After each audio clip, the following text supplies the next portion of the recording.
So with no further ado, I would like to invite our first speaker, the former ambassador of Israel to the United Nations, an ongoing ambassador of the high-tech of Israel around the world, and leader, Mr. Danny Gillerman. Where Dr. Kissinger was the guest of honor, and the person who introduced him came up to the podium and said, "Dr. Kissinger does not need an introduction." Whereupon Henry got onto the stage and said, "It may be true, I do not need an introduction, but I like a nice introduction." So thank you. Thank you very much. Let me first, apologize for my hoarseness, which I've had for about 10 days. I was hoping by today it would be better, but it still isn't, but I hope you can hear. It's not the first time, by the way, that I find myself in the very awkward position of having to apologize for some defect or impediment to the podium. I mean, I may have told you, some of you before, but some time ago I was going to deliver a very important speech to thousands of people in the evening, and while I was shaving in the morning, I was thinking about my speech, and I cut myself very badly. And in the evening, when I stood at the podium, that cut was still very, very prominent, and I felt the need to explain it to the audience, and I told them, this morning while I was shaving, I was thinking about my speech, and I cut my face, and at the end of my speech, a very nice person came up to me and said, "Ambassador, I have some advice for you. Next time you shave, think about your face and cut your speech."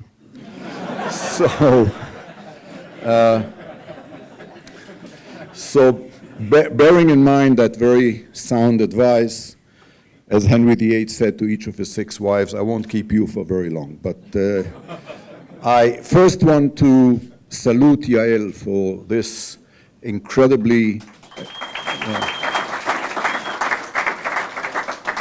impressive tradition. It's not easy to have an event like this once. It's incredible to have it twice, but to turn it into a tradition, make it part of the Israeli business scene, and have it go on for 5 years. And I was fortunate enough to be present at the first Tzav Shmone for Barcelona, is an incredible achievement, and you deserve all the credit and appreciation. And it's always, and your team, of course, but this is the team. We are the team, right? We are the champions. But and I also want to express my true excitement at being at this incredible place which Google has created. Thank you, Mayor, for hosting us, and thank you for making this dream come true. I mean, I know I'm going to be here again in a few days' time as your guest, but it's really incredible, and it's another testament to Google's excellence, so thank you. Every year, this is a very tough assignment, or very tough may not be the right word. It's a very challenging assignment to go to an international conference and represent Israel and face questions, challenges, criticism is not easy. It's never easy. And I think that in a way, this year may be the toughest that you have ever faced. It may be the toughest because we live in a tough world. We live in an ever-changing world. You are part of that change and of creating that change. But it's a world which is changing dramatically. The perceptions are changing, the reality is changing, and our neighborhood is changing more than anything. I mean, you're going to Barcelona basically on the first anniversary, literally the first anniversary of what was called at the time, and I think with some wrong assumptions, the Arab Spring. I mean, I remember being in Davos at the World Economic Forum, and I think it was like the 24th of January, and I met Amra Musa briefly at the corridor, and we agreed to meet the next day for a proper meeting. By the 25th of January, he was gone. He disappeared from Davos, and Egypt was changing dramatically. And, in addition to that, the rest of the region is changing dramatically every single day. And I think one of the things that we have to bear in mind is that we are coming to, first of all, I congratulate you, by the way, on the timing, in any case. Going there when the Super Classico is taking place I don't know whether Yael or whoever planned this conference, are any of you going to the Super Classico, by the way? What do you mean, of course? 3 people raised their hands. Rami, you're going? Great. A man has to do what a man has to do, right? I mean, come on. As long as you root for Barca, I wish you well. We'll see how they do tomorrow in Milan, right? But anyway, it's a great, Barcelona is a great city always, and this is an especially good time to be there, and I hope that by the 27th, everybody will also be in a great mood because they will have beaten Real Madrid. But you will still face a very, very, very important challenge. And, I feel it is very presumptuous of me to give you advice. I mean, who am I to advise you? I mean, you are very seasoned, you travel the world, you are probably the best ambassadors Israel has anywhere, because you do represent the very best that Israel has to offer. And therefore, it is very presumptuous, it would be very presumptuous of me to give you advice on what to say, on how to present Israel, and how to face those challenges. The only thing I can really do is share with you my own experience. As some of you may know, when I was appointed ambassador to the UN, I had no diplomatic experience. I was not a member of the Foreign Service. I knew nothing about diplomacy. I was a business person. I was chairman of the Israeli Chamber of Commerce. I led many Israeli delegations abroad. I accompanied many of our state leaders on state visits. And I kept saying that Israeli business people should do more for their country than just make money. And one day, the father of Rami's partner in Pitango, Polaris at the time, I think it was still, maybe, no? Already, maybe. Shimon Peres, who was then foreign minister, and Arik Sharon, who was prime minister, came to me and said, Danny, you've been preaching this all these years, now we want you to go and do it. And I said, do what? And they said, we want you to be ambassador. And I already imagined myself lounging on the beaches of the Bahamas or Jamaica or somewhere like that. And I said, ambassador where? And they said, the UN. And, I did not feel that the UN was a place to start your diplomatic career. I asked for 24 hours to think about it, and 24 seconds later I said yes. And many of my friends thought I was crazy. Because why would a sane person leave a very comfortable life and go to that Lion's Den in New York? And I apologize to my fellow ambassadors if I'm being very frank and very blunt, but as far as Israel is concerned, at least, the UN is a citadel of hypocrisy and triple standards, not double standards, because it has one standard for democracies, one standard for totalitarian states, and one standard for Israel. And all my friends thought, I would be isolated, and I would be hated, and I would be persecuted, and I would feel lonely.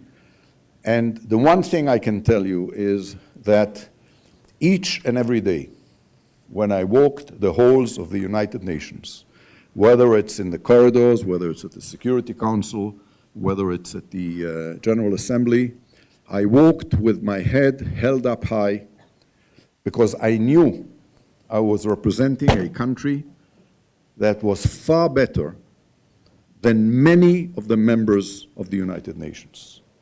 Far better. A country that contributes to the world, not just to itself, or to the Jewish people, but to the world, more than most other countries. A country that makes deserts bloom with its agriculture, that makes limbs move and diseases disappear with its medicine, a country that makes the world a better place, and you are responsible for it, with its technology, with its research, with its innovation, and indeed a country that makes the world a richer place each and every day, with its art, with its culture. You know, one of my greatest sources of pride when I was in New York was the quantity and the quality of culture and art which this tiny little country exports to the culture capital of the world. Admittedly, Your Excellency, the best show I saw in New York was Caetano Veloso, and then Gilberto Gil. And I saw Eric Clapton and Elton John and Madonna and Simon and Garfunkel. Caetano Veloso was the best, so, you know, I mean, I'm very humble when I speak about, but at the same time, anybody who's been to New York knows there isn't a day when an Israeli conductor doesn't conduct at the Philharmonic, an Israeli singer sings at the Metropolitan, an Israeli dance troupe, whether it's Batsheva or in Balpinto or whoever dances at the Joyce, an Israeli painter or photographer opens an exhibition at the Guggenheim or the Whitney or at the Sam Gallery in Chelsea. It's incredible. So one of the first things I found myself trying to do is to go beyond the conflict, to show people and to bring home to people and to my colleagues. And you know, one of the great advantages, I think, of the UN is that most countries send very senior people to the UN. I can tell you that some of my colleagues were foreign ministers. During my nearly 6 years at the UN, 14 of my colleagues became foreign ministers, including Sergei Lavrov, who served 4 years with me and is now foreign minister of Russia, including Ahmed Abulgait, who became foreign minister of Egypt, and others. And they're very close to their rulers, they're very close to the government, by establishing close relationships, which are based on trust, which are based on mutual appreciation and understanding. With these people, you can achieve dividends for your country that far outweigh the number of hands which are raised at any panel or any vote or any committee or any assembly at the United Nations. And at the end of the day, they're also more important. And that is why I feel that you have an incredible chance. I, for example, set at one of my targets to establish relations with ambassadors from countries who did not have diplomatic relations with Israel, and some who are even perceived as hostile to Israel. And you find out very quickly that at the end of the day, you're dealing with people, and you're dealing with human beings. And if you establish that relationship, whether it's with the ambassador of Pakistan at some dark bar where you underdress, you don't undress, but you dress down and have your security, you know, somewhere in the corner so it's not noticeable, or whether it's the ambassador of Qatar or Oman or Indonesia or Malaysia or many, many other countries, you feel two things and you discover two things which I think, you know, you should also bear in mind. One is that you do, by establishing that relationship, have someone who it believes you, who is willing to listen, and who then transmits back home a different perception and a different idea of what is the official policy. The other thing, which is amazing, is the discrepancy between what these people tell you in private and what they say in public. That is true, by the way, at the UN probably more than in any other place in the world. You have ambassadors, including those from countries which are even perceived as hostile to us, tell you in private things which are incredible. And 5 minutes later, they can go and deliver a speech which is filled with hatred and venom and maybe even anti-Semitism. You then ask yourself, what is more important? What they tell you in private and what they transmit to their headquarters after that as an impression of what you've discussed, or the official speech, which some of them haven't even read before, but deliver with great eloquence, and which is totally different. Now, naively, I believe that what happens it's very important what people say in public. Just as it is very important to listen to our neighbors when they speak in English and when they speak in Arabic, when they speak to the outside world and they speak to their own people. But at the end of the day, that relationship, which is based on trust and develops eventually even to a friendship, is, to my mind, even more important, because through it, you can actually change the whole perception. And again, I feel, very humbled standing here, especially with some very distinguished ambassadors and with all of you who are ambassadors. It's, I think that another secret of success is the ability to listen. Not just to talk, not just to preach. By the way, and I'm no longer an official of the Israeli government, so I can be very frank with you, most Israeli leaders do not listen. They lecture. And I've discovered it because, at the UN, especially during the General Assembly, presidents, prime ministers, foreign ministers come and have these bilateral meetings. And, hi. Okay. And what I found is that most of these bilateral meetings were lectures rather than dialogues. And I was brave enough, or maybe stupid enough, to actually comment on this to some of our leaders. And it was amazing how the ones who listened, Arik Sharon, for example, who was the superstar of the 60th General Assembly of the United Nations because he came just after disengagement, after the third meeting, when he started showing an interest, or at least pretending to show an interest, in what is, the whole dialogue changed. So, to show an interest, to care about what happens in their country, to ask them questions. And one last thing maybe, don't be shy. Don't wait for them to ask questions. Don't wait for them to attack or to criticize. You will find yourself in a room where there will be an atmosphere of uncertainty, where you will know that even though they don't ask and even though they don't think, there's something in the air there which clouds the atmosphere, and that question hangs out there. What's Israel doing? Is it right? Is it wrong? Is it moral? Is it just? Is it an occupying power? Whatever.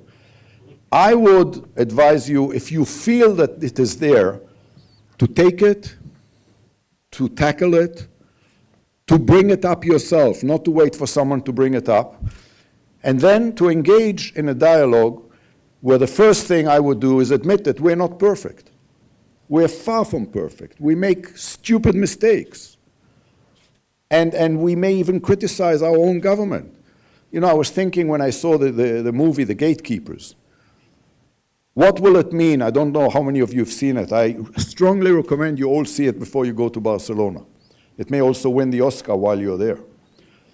What will it do to Israel? Because, when you hear these 6 heads of the Shabak criticize Israel, you say to yourself, someone who will leave the theater or the cinema will have a horrible perception of Israel.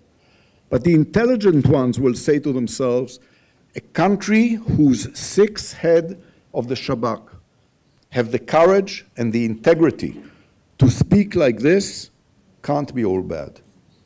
It's democracy, and it's somewhere where we may be critical of, but we respect. So all I can say to you in the short time that I had, in which I've already exhausted, is, listen, engage, initiate, Don't defend yourself. Don't apologize. I never did. I was very proud of the country I represented, but humble at the same time, admitting mistakes, admitting wrongdoings, but at the end of the day, bringing home to the people the real Israel, which you, better than anybody else, represent. An Israel of beauty and excellence and innovation and research and contribution to the world, of art and culture. And the last thing I can tell you, which is to me the ultimate thing you can do, invite them to Israel. There is no substitute to coming to this country, feeling it, touching it, smelling it. Whatever you see on television, and even if it's a great commercial, will not bring home to the people the real Israel as a visit to Israel. So if I can sum it up, invite them here, get them to know Israel. Believe me, they will go back and be the best ambassadors for this country. So I wish you luck. I wish you time. And I hope for all of us that next year when we meet in Tzav Shmoni to Barcelona, we will face a less harsh and challenging reality. But look, good luck with this one. Have fun, enjoy, and succeed. Bye-bye. Thank you.